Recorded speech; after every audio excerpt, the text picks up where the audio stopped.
Rushdi, we're standing here in one of your installations for the Artist Mundi exhibition, and perhaps you could tell us a little bit about the overall, there's so many elements in this installation, but the overall context.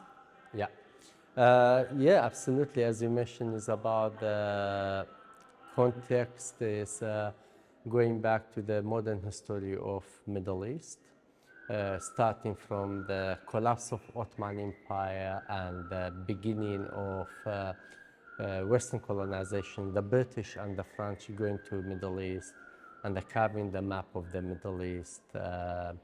And then the continuation of that policy of colonizations and establishment of the Iraq kingdom, and how this ideology of the colonization and the outcome of it is became kind of manifestation of the Middle East and continuation until today to present time now.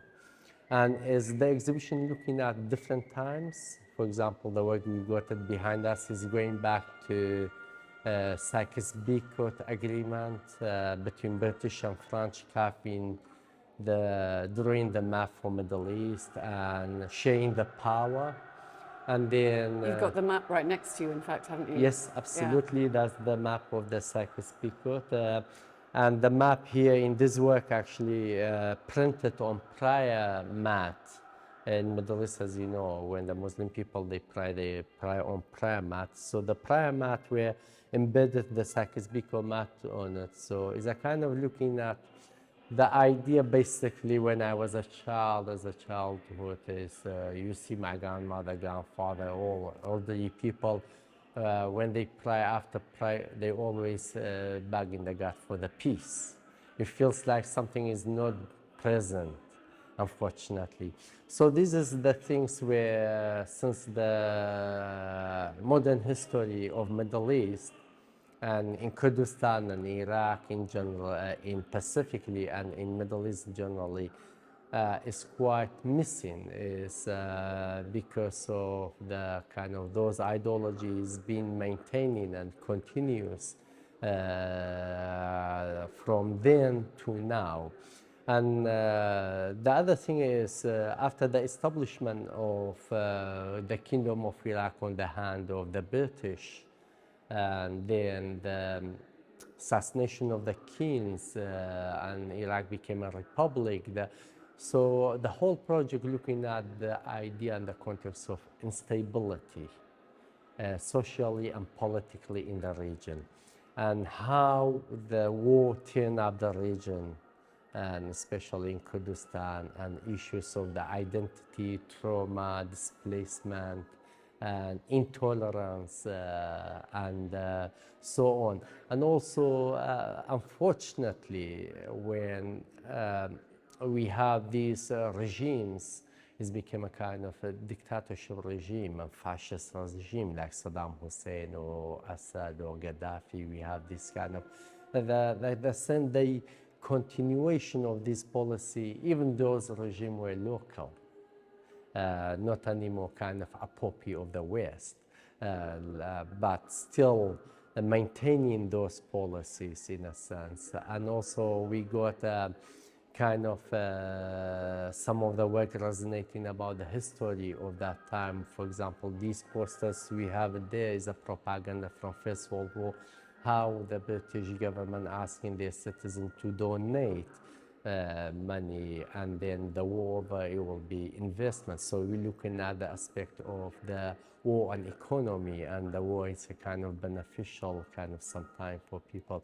And using that propaganda post in First World War as a historical fact or object, bring it to the present time where I am just a position with the Sykes-Picot map, which is about Middle East, looking at how the context of the poster, turn your silver into the bullets, is became a culture, a political kind of ground or economical ground, all economy and revenues and wealth of Middle East is going for that purpose, especially in the case of Iraq.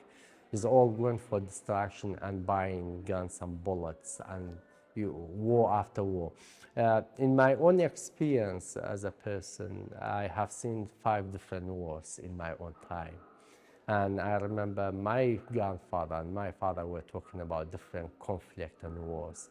So unfortunately, that recipe of the history of colonization from then to now became for 100 years a recipe with no peace. Unfortunately, we don't have peace in a row for at least 5 years or 6 years or 10 years in a row to say this period of time were peaceful. Always there's a conflict and something happening. And this room, as you see, is a kind of more focus on the history in present time. It's all historical archive, and we have work behind us is mostly archival objects going back to the propaganda from First World War to recent time after capturing Saddam Hussein, and some Time magazine coverage. We're talking about what's happening now. And another pieces we have is a gramophone propaganda where casted in brass. All patterns are Middle Eastern pattern combined with the bombs and the uniform of the British and French soldier in the First World War. And then sound is a collage montage, sounds coming from the, what you call it, from First World War, as we hear some of the sound is going to this time through the Second World War, and the sound propaganda for the Kingdom of Iraq, and the sound propaganda of Iraq became a republic, and the assassination of the first president of Iraq, and then the Ba'ath Party, Saddam regime came into power, the propaganda of their regimes, until the First Gulf War to Trump in Syria, and then aftermath of ISIS as well. So it's a kind of the propaganda sounds coming out from the gramophone. What we hear in the propaganda, in reality, we see different things, which is the work is kind of reflection on the idea of hypocrisy of politics and politicians, how the political statement is different, but in reality, different things. And you captured a very sinisterly cheery tone to the propaganda, like absolutely trying to galvanize everyone towards some really positive outcome. But what we're seeing through your amazing archive material is anything but. In the next room, you have some also very profoundly moving sculptures paying tribute to journeys you've made. We got 2 body of works there. One of them is poetry and for a photo archival image of the aftermath of Halabja, the chemical attack in Halabja genocide. And that work is a photojournalism where in 1988, where Saddam Hussein attacked the town of Halabja in Kurdistan of Iraq, and it was gas attack, so it was a genocide where 5,000 people being killed and more than 10,000 people injured and displaced and end up dying in the hospitals.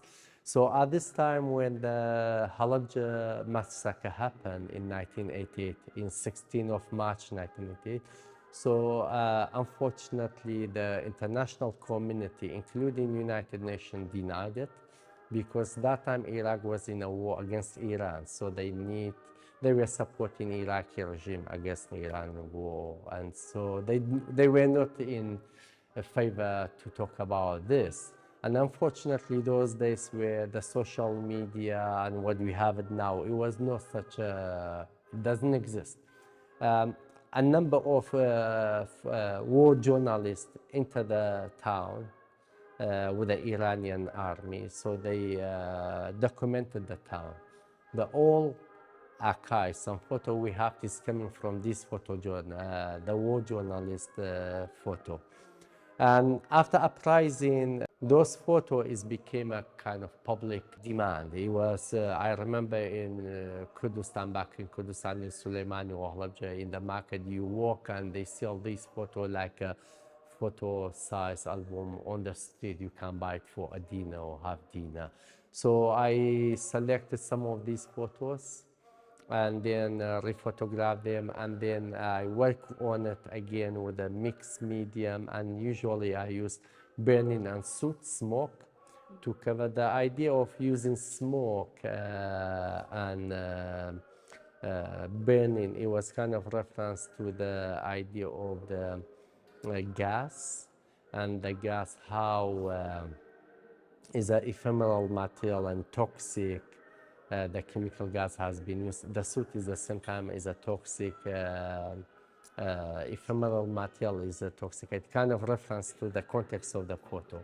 The other body of work we have, it is an installation sculpture where in 2016 I went back to Kurdistan of Iraq. That time I went back because we used to have 1.8 million refugees at that time in Kurdistan because of the new conflict against ISIS, where many people displaced, as we know, in Syria and Iraq.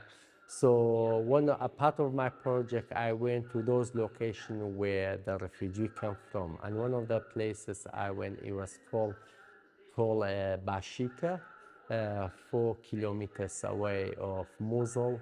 And that time, ISIS still controlling Mosul, and the Kurdish forces and Iraqi forces were pushing ISIS out of Mosul.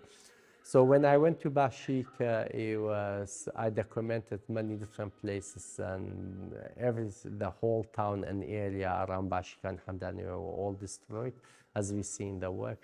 One of the things I documented was the main church in Bashika, because Bashika is heavily populated by Christian community in Iraq and Yazidi, were both massacred by ISIS.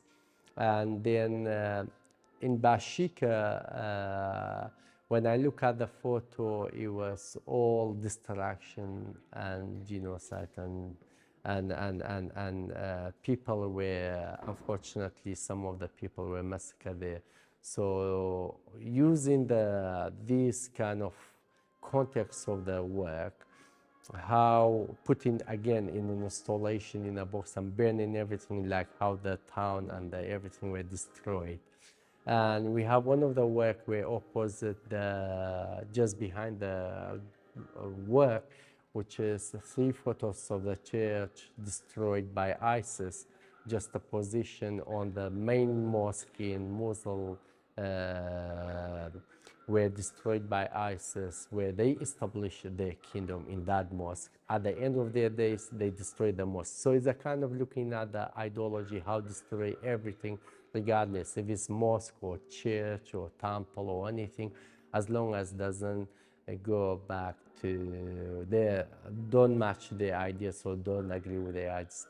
So the whole project in general look at the concept of intolerance. Yes. Not accepting the difference. Yes, totalitarianism. So not accepting the differences, not the coexistence is not in a manifesto or agenda or any ideology. So looking at this, how we can live together, coexist, be more tolerant. The project is questioning all these questions, how can be more tolerant towards each different colors, regardless nationality, religion, identity, or issues of other things around these issues we talk about it. It's a very powerful installation. Thank you. Thank you very much. Thank you very much. Thanks for your time.